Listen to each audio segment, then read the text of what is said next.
नारायणं नमस्कृत्य नरं चैव नरोत्तमं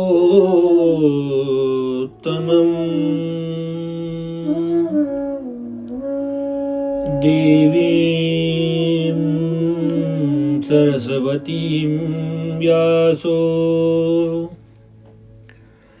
ततो जयमुदीरयेत्।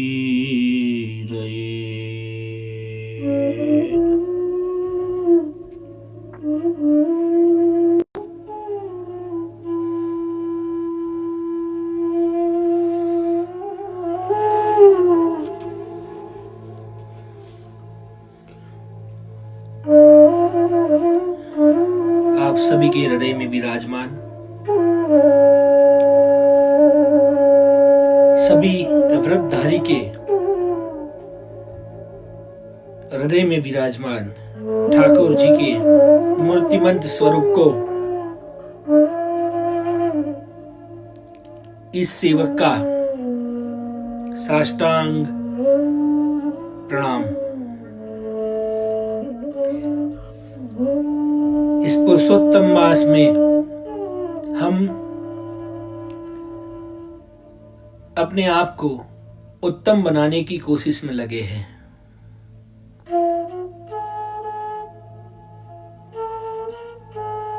उत्तम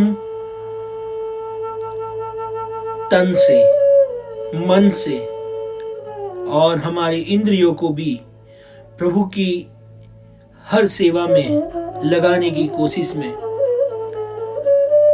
प्रभु का जो भाव है वो लाने की कोशिश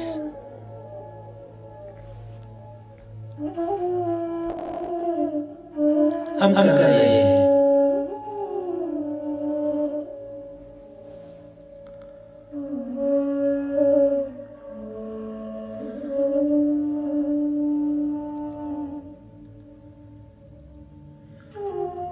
पवित्र पावन पुरुषोत्तम मास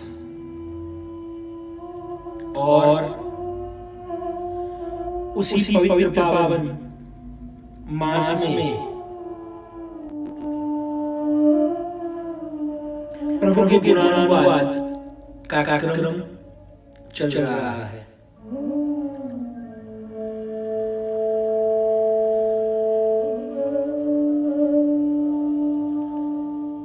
जब कान पवित्र होंगे,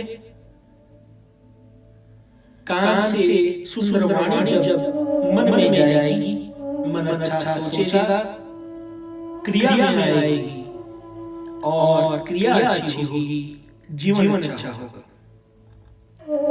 यही मन में सोच लगाकर हम कार्य कर रहे हैं।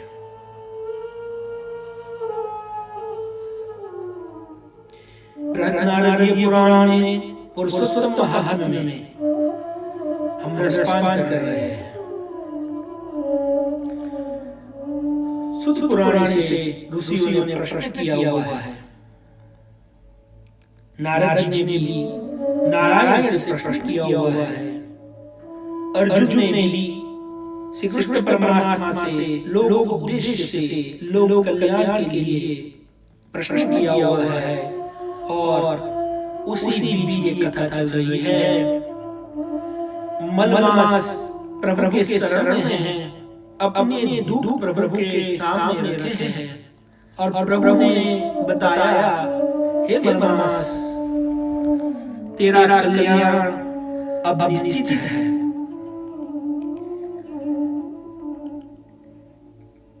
तेरा कल्याण मैं करूंगा।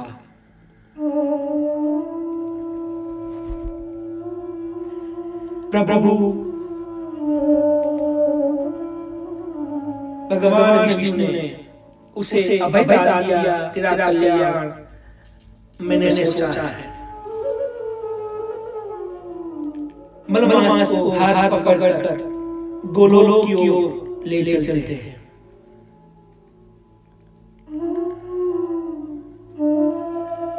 प्रभु आगे आगे चल रहे हैं और धीरे धीरे मलमास उनके पीछे है। दूर से प्रभु को और मलमास को एक तेज पूंछ दिखाई दे रही है। धीरे धीरे जब गोलोक में प्रवेश कर जाते हैं तब उनकी आंखें बंद हो जाती है, क्योंकि जो तेज पूंछ है उनमें से ही ये सारी सृष्टि का सृजन हुआ है। और वो जब प्रकाश भगवान विष्णु और ये मलमास के सामने आता है तब उनकी आंखें बंद हो जाती है। योग ध्यान गम्यम, योगियों के ध्यान में जो आता है वो प्रकाश है।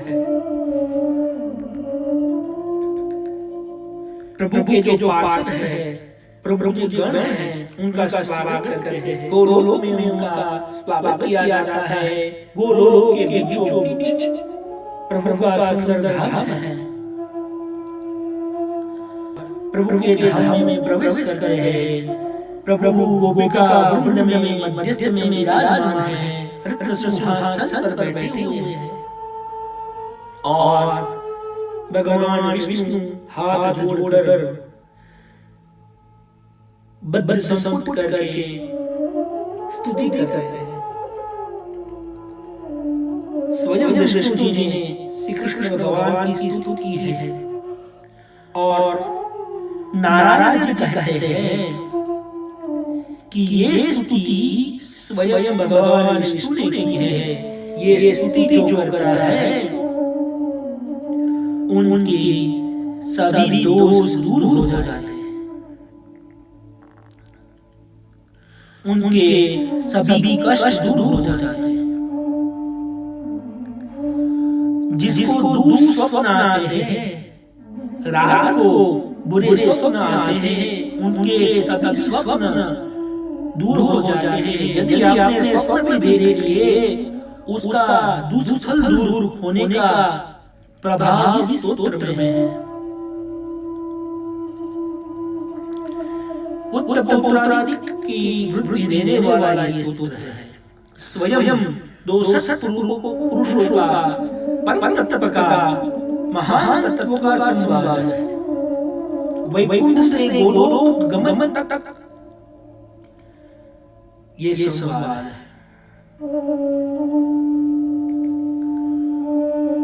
विष्णु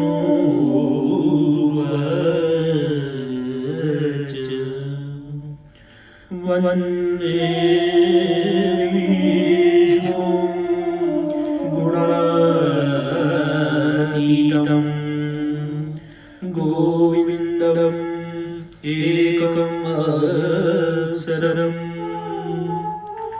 अव्यक्तम् अव्ययम् व्यक्तम् गोपवेशविदायिनम्। भगवान विष्णु जी स्तुति करके कहते हैं, हे भगवान, आप गुणातीत हैं, आप गोविंद हैं, आप अक्षर हैं, अव्यक्त हैं, अव्यय हैं। आपकी स्तुति हम कर सकते हैं, लेकिन आपको व्यक्त नहीं कर सकते। शब्दों में आप बांध नहीं सकते। आपने गो गणों का वेश धारण किया है, लेकिन हमें आपको जब निरूपित करना होता है तब हम आपको निरूपित नहीं कर सकते। आप हमारा वर्णन हो। किशोर यशसं सादतं गोपिकातं मनोहरं नवीन निर्दस्यामं कोटिकन्दर्पसुन्दरम्। आप किशोर वय के हो, शांत स्वभाव के हो, गोपी कांतम, गोपियों के आकर्षण करता हो, गोपियों के अधिष्ठाता हो, मनोहरम, मनोहर यानी मन को हर करने वाले हो। ऐसी बहुत सारी स्तुति की भगवान ने और उनको नमस्कार किया, नमस्कार किया। तब उनके जो पार्षद थे उन लोगों ने अंदर बुलाया। तब नारायण जी स्वयं कहते हैं, इति विष्णुकृतं स्तोत्रं प्रातरुत्थाय प्रथेत पापानि तस्य नश्यन्ति दोषोऽसनं सत्फलं प्रददः। ये जो स्तोत्र है, ये जो पाठ करता है उसका पाप नष्ट हो जाता है, दुष्स्वप्न का फल नष्ट हो जाता है, सुस्वप्न का फल मिलता है, दुष्स्वप्न जो आते हैं, खराब स्वप्न का फल है वो नष्ट हो जाता है। भक्ति भगवती गोविंदे पुत्र पौत्र विवर्धिनी। आपको गोविंद में भक्ति होती है और पुत्र पौत्र का बंधन होता है। अकीर्ति क्षमाप्नोति सत्कीर्ति वर्धते चिचिदम्। आपकी जो बुरी कामना है, आपका जो बुराई है वो नाश होता है, अच्छाई से वृद्धि करता है। ये सब बोलकर नमस्कार किया और फिर भगवान श्री कृष्ण ज्ञानस्थ अवस्था में से जागृत हुए और भगवान श्री कृष्ण जागृत होकर जब भगवान कृष्ण से सवाल करते हैं तब भगवान कृष्ण ने बताया, हे भगवान विष्णु, ये जो आपके साथ आए हुए महाशय है वो कौन है और वो इतनी भयभीत अवस्था में क्यों है? गोलोक में कहीं भय नहीं है, सब निर्भय है। गोलोकवासिनः सर्वे सदानंद परिपूताः स्वप्नेनैव स्वस्वन्ति दुर्वारां। स्वप्न में भी गोलोक में कभी किसी का भी बुरा नहीं सुनने को आता। तो ये महाशय जो आपके साथ पधारे हुए हैं वो इतने भयभीत क्यों हैं?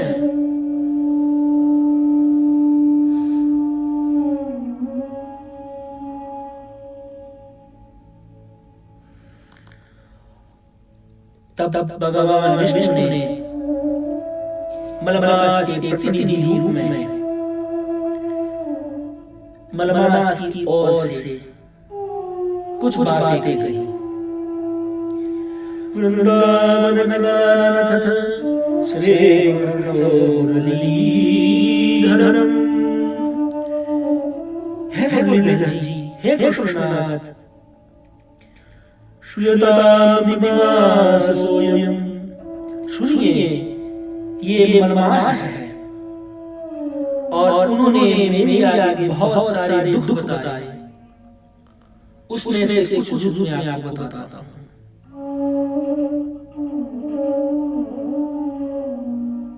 ये जो मलमास है इसमें कोई स्नान नहीं करता, यानी विशेष स्नान दान जब जो करना है वो कार्य नहीं होता, क्योंकि इसमें कोई सूर्य स्नान नहीं है, इसका कोई महात्म्य नहीं है।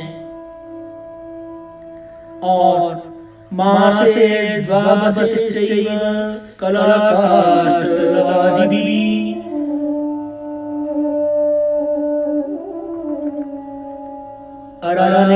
अरण्यहायनैश्चैव स्वामी गर्वरान्वितैः। उनका कोई कला, उनका कोई स्वामी नहीं, उनका कोई शिष्य नहीं, इसलिए वो दुखी है और वो मेरे शरण में आया। और तब मैंने आपका पुरुषोत्तम वर्ण पुरुषोत्तम वेद वेदांतों के अधिष्ठाता का ध्यान लगाया और सोचा कि आपके शरण में गोलोक में आके सभी दूर हो जाते हैं, तो मैं उसे आपके शरण लेके आया।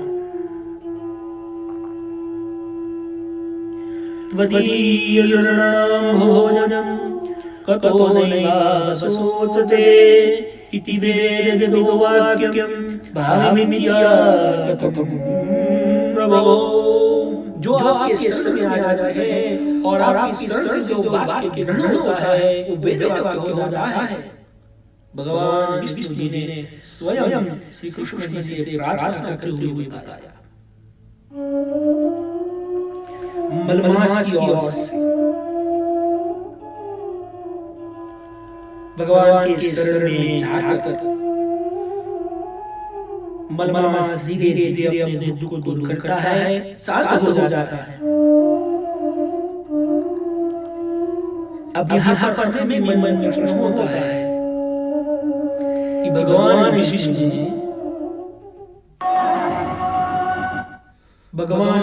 ने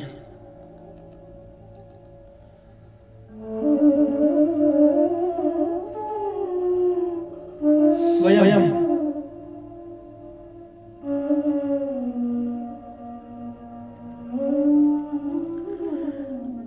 भगवान श्री कृष्ण से मलमास की दुख दूर करने के लिए क्यों प्रार्थना की?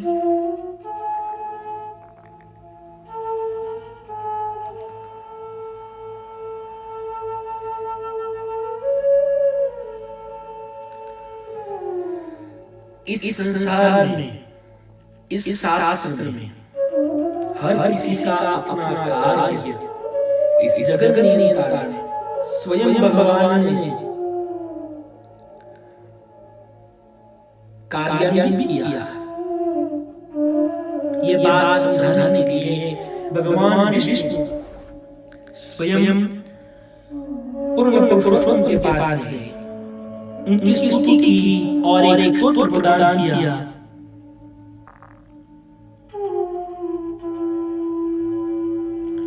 जो स्तोत्र हमें मिला प्रारंभ में ही बताया था, यदि कोई प्रश्न उत्पन्न होता है उसके निराकरण हेतु जो प्राप्त होता है वो औषधि होती है। प्रभु के पास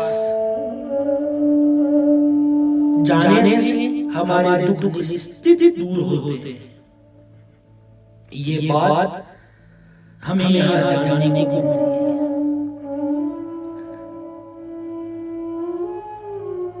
मलमास प्रभु के शरण में है।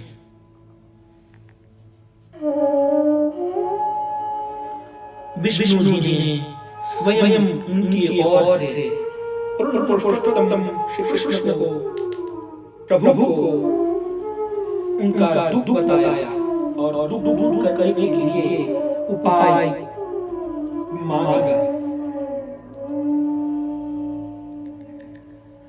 जीवन में भी ऐसा ही चलता रहता है।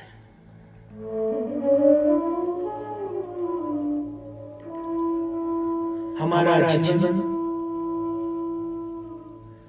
जब तक सांत्वना नहीं प्राप्त करता तब तक दुख मन में ही बिठाकर चलता रहता है। प्रभु रूपी सांत्वना प्राप्त हो जाए तब मन शांत होता है। यह मन का शांत हुआ और हमें एक स्तोत्र प्राप्त हुआ। फिर से प्रभु का स्तोत्र पाठन किया। इसकी फलश्रुति भगवान नारायण बताते हैं, इति विष्णुतमं स्तोत्रम् प्रातरुत्थाय पठे पापानि तस्य नास्यन्ति दोषो स्वप्नं सत्फलप्रदः भक्तिर्भवति गोविन्दे पुत्रपौत्रवर्धिनी अकीर्तिः क्षयमाप्नोति सत्कीर्तिर्वर्धते चिरम्। भगवान प्रार्थना करते हैं इस स्तोत्र का श्रवण करें और हमने किया हमारा दुख नाश हो, मलमास का जैसे दुख नाश हुआ, हमारे मन में शांति हो और सचराचर में जो ये अशांति स्थापित हो रही है वो सभी अशांति दूर हो जाए।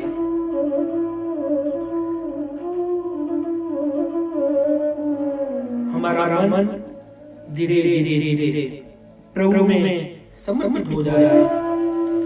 ऐसी भावना के साथ आज प्रभु को ये षष्ठम पुष्प अर्पित करते हैं और आगे भगवान श्री कृष्ण के शरण में आए हुए मलमास को क्या प्राप्त हुआ। हमें प्रश्न रहता है कि जब हम ये करते हैं तो हमें क्या प्राप्त होता है। ये सब हम आगे क्रम में जानेंगे। ये अध्याय ये पुष्प पवित्र करते हुए जय श्रीमद् बृहदारण्यकारे पुरुषोत्तम विज्ञप्ति विशिष्ट कृष्ण संवादो नाम षष्ठमोऽध्यायः। श्री कृष्ण चरणकमलमर्पितमस्तु। पुरुषोत्तम भगवान की